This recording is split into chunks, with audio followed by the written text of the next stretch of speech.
The night was dark and stormy. Waves crashed against the white ship, a majestic vessel slicing through the choppy waters of the English Channel.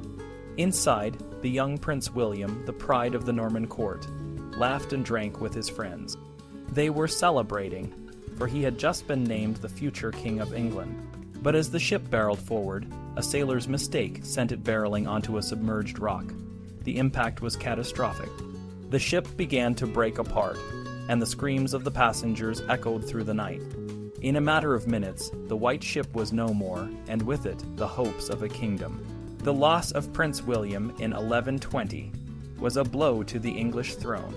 His father, King Henry I, was left without a male heir.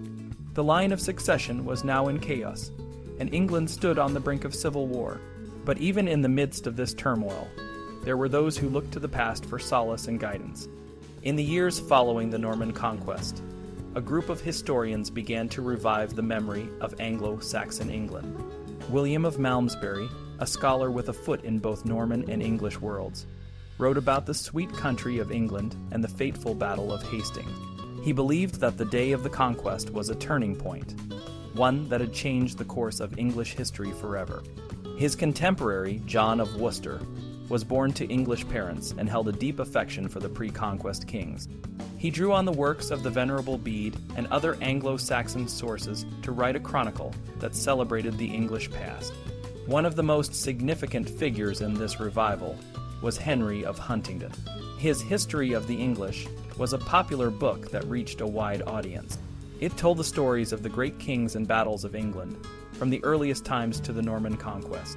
Through his writing, Henry helped to keep the memory of Anglo-Saxon England alive. Meanwhile, the Church was also playing a crucial role in this cultural renaissance. The Abbot of Westminster made a premature attempt to have Edward the Confessor, one of the last Anglo-Saxon kings, declared a saint. Miracles were attributed to him, including the story of Earl Godwine, who supposedly choked to death on bread blessed by Edward while trying to prove his innocence in the death of Edward's brother, Alfred. Years later, the promotion of Edward the Confessor's cult gained new momentum. Henry II, the first post-conquest king with English royal blood, took up the cause. In 1161, Pope Alexander III declared Edward a saint, and in 1163, a grand ceremony at Westminster Abbey saw the saint's bones placed in a new shrine. This act was a powerful symbol of the new king's connection to the old English monarchy. In the capital city of London, the aldermen, many of whom were still of English descent, took offense when a low-born Frenchman, William Longchamp, failed to address them in their native language. This incident highlighted the growing importance of English in the daily life of the country.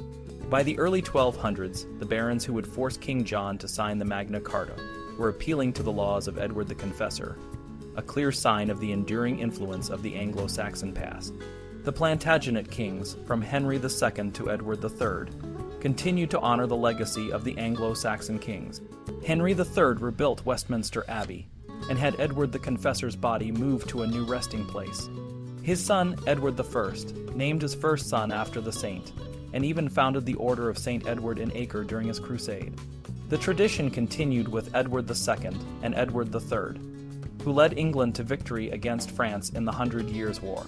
However, the line of Edwards was broken when the Black Prince and his eldest son died young, and the throne passed to Richard II. Richard II's reign produced a powerful testament to the nostalgia for the old pre-conquest monarchy.